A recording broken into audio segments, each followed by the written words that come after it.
What up, WeHo? Pride season is once again upon us. It's a nice change from shame season, which is what I call season 8 of Game of Thrones. Shame! Shame!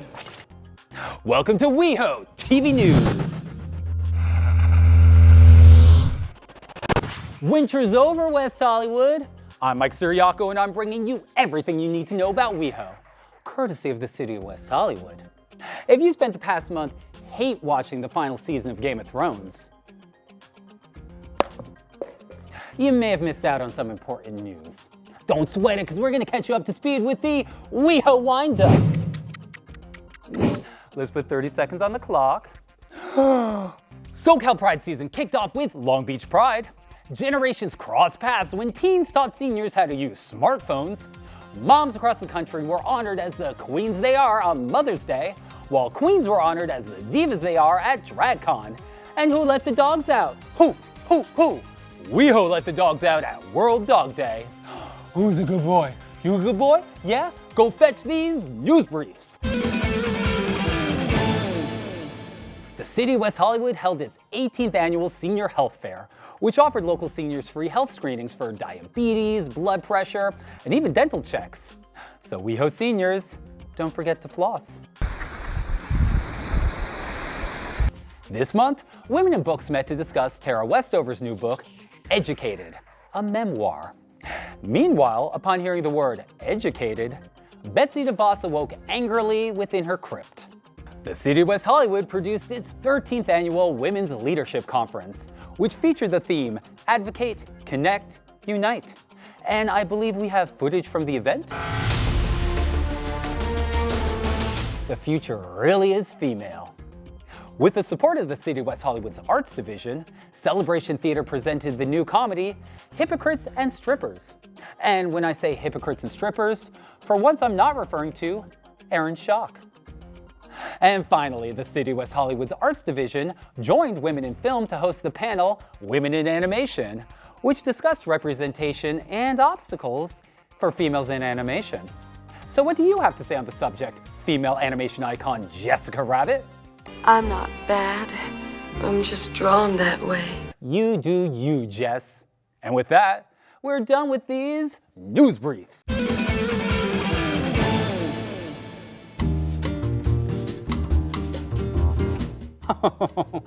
I hear you nerds are freaking out about Robert Pattinson playing Batman. Well, let's compromise. Let the guy who played the vampire play the Batman, as long as Robin is played by Robin. I'd watch that. And while we're spilling tea, make sure it's herbal. For more on health news, we go now to Eddie Robinson. The importance of health is vital to the city of West Hollywood, and we're ready to take that active energy to the street, or the sidewalk rather. I'm Eddie Robinson, and this is WeHoTV News. Who doesn't love a free sample?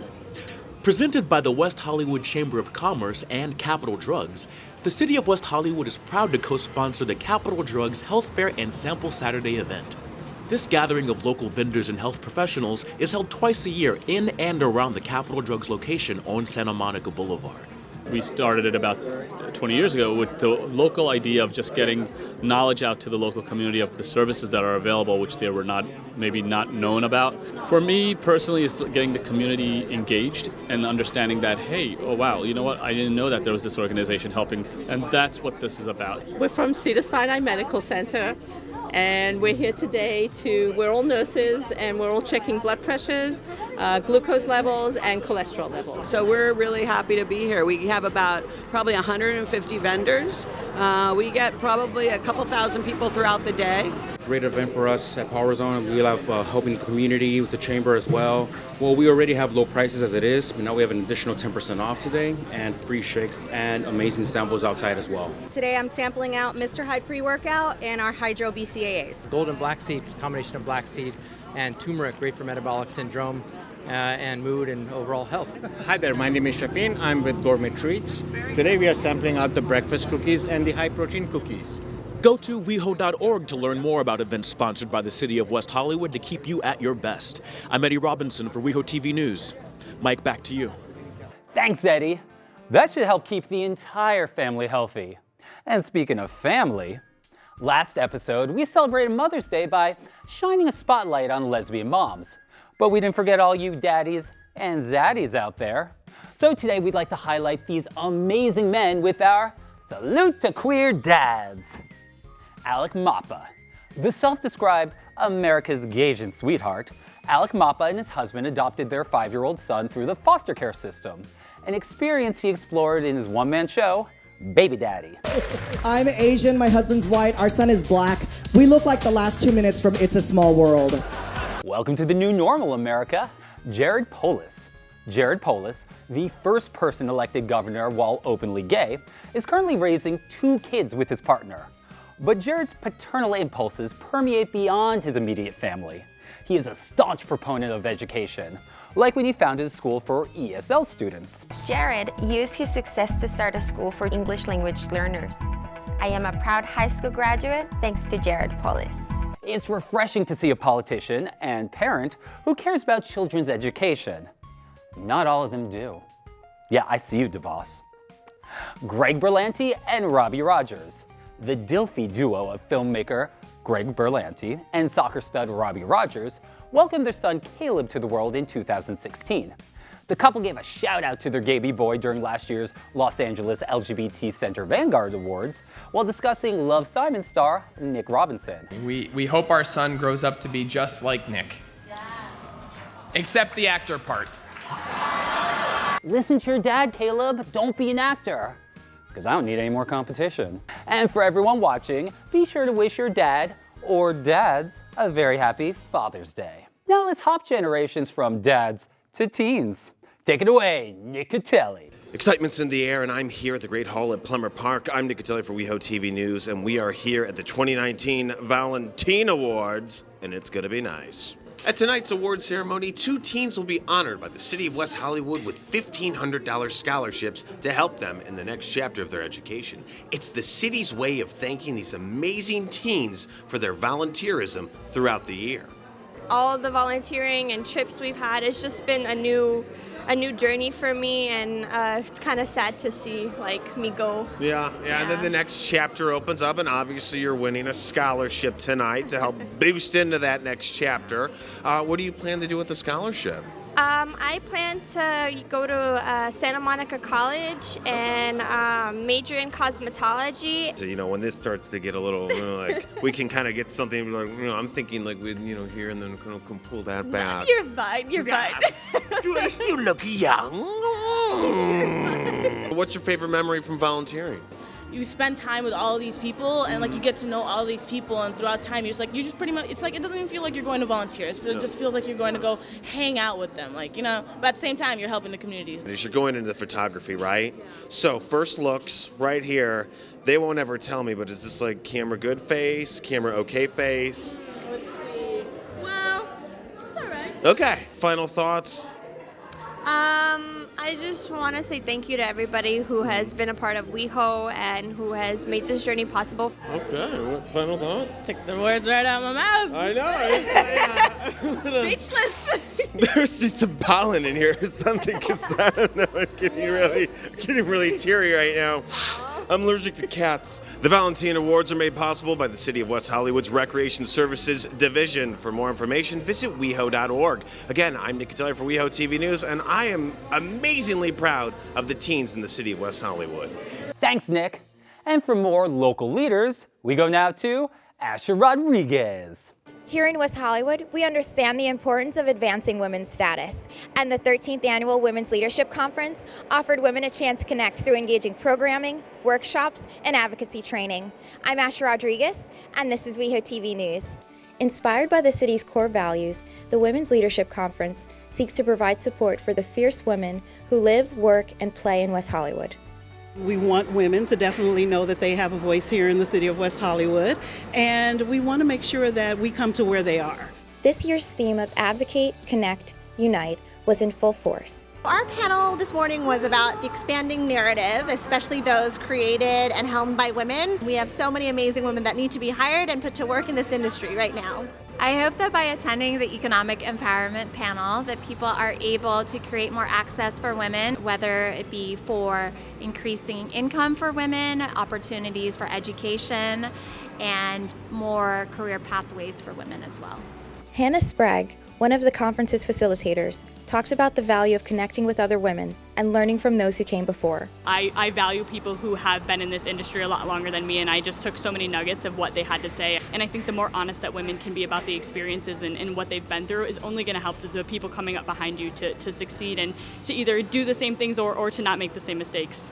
For more information about the Women's Leadership Conference, visit WeHo.org. Reporting from the City of West Hollywood's Public Meeting Room, I'm Asher Rodriguez for WeHoTV News. Thanks, Asher. And continuing in this vein, we'd like to educate you on some important LGBT leaders. Barbara Giddings. Even before the Stonewall riots, Barbara Giddings was a prominent champion of LGBT visibility.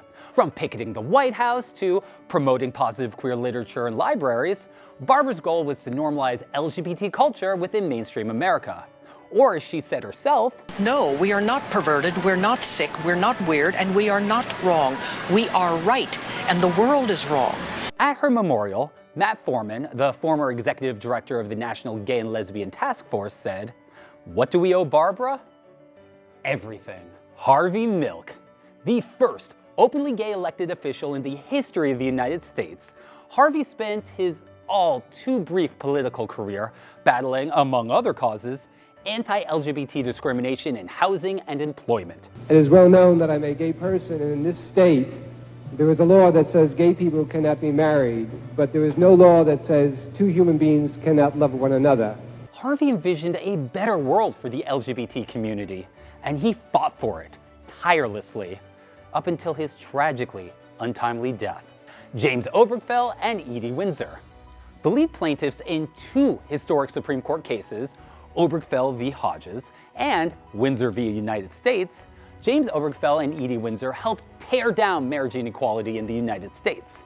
James Obergefell spearheaded his lawsuit after the state of Ohio refused to recognize his marriage to his late husband of 21 years, John Arthur.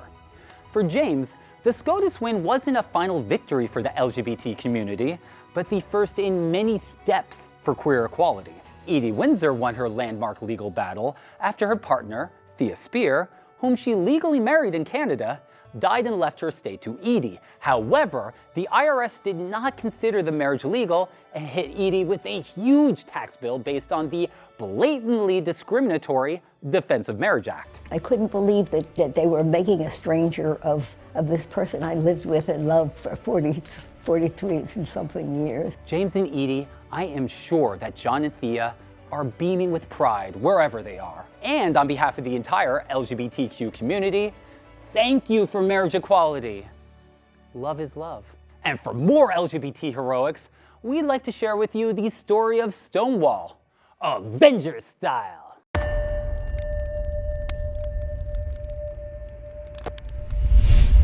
It's hard to believe, only 50 years ago, the LGBT community lived in a world that feared and hated them. Still, they found sanctuary in gay bars like the Stonewall Inn. But this sanctuary was threatened by the NYPD, who continuously raided the bar. That is, until the LGBT community's mightiest heroes assembled to fight back in what we remember as the Stonewall Riots. Butch Bouncer, Stormy DeLarvery. It was a rebellion. It wasn't no damn riot. Trans rights pioneer, Marsha P. Johnson. I may be crazy, but that don't mean I'm wrong. And gay rights activist, Craig Rodwell. Gay is good. Gay is American. So the Stonewall team assembled, confronting their oppressors, thrusting them out of the closet and into mainstream America. And they were joined by a litany of other LGBT heroes, brave people willing to do whatever it takes. Whatever it takes. Whatever it takes. Whatever it takes.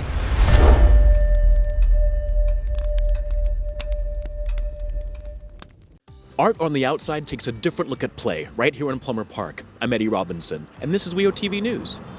As a part of the City of West Hollywood's Art on the Outside program, the City of West Hollywood recently debuted the public art installation Yolki Palki at Plummer Park. This colorful assortment of sculptural elements, meant to evoke a Soviet-era playground, engages nearly the entire front porch of the community center. Tanya's work is all about the built environment and kind of our relationship, our body's relationship to the different things we encounter throughout the city, everyday items like railings and playground structures, all are kind of things that you wouldn't really consider art objects or high architecture, but totally have an effect on the ways in which everybody experiences the environments around them. The opening of the installation featured a discussion between artist Tanya Brodsky and curator Aurora Tang. Yolki Palki, literally it translates as pine trees and sticks. It's something you say to express alarm or frustration, especially when there's children around. So I was trying to think of a title for this piece when I was working on it, and so much of this artwork is based around kind of playground equipment that doesn't work, things that are broken, that don't quite function, and I was just trying to think of something you say when you get there and the stuff isn't working, things aren't going quite right. So the colors reference the way that playgrounds would have been painted in Eastern Europe. It was really interesting where it's such a Soviet reference, but it's also a reference to the pride flag. So I just thought it was kind of an interesting overlap, thinking about the color in both a direct way and the kind of more meta, more symbolic way that we've come to associate it in West Hollywood. For more information on Art on the Outside, the City of West Hollywood's temporary art program, visit WeHo.org. For WeHoTV News, I'm Eddie Robinson. Mike, back to you. Before we go, we'd like to wish you all a very happy Pride season. And for more info on LA Pride, hit the link below. We'll be back next month with more news, noise, and nonsense. Until then, keep it cute, WeHo.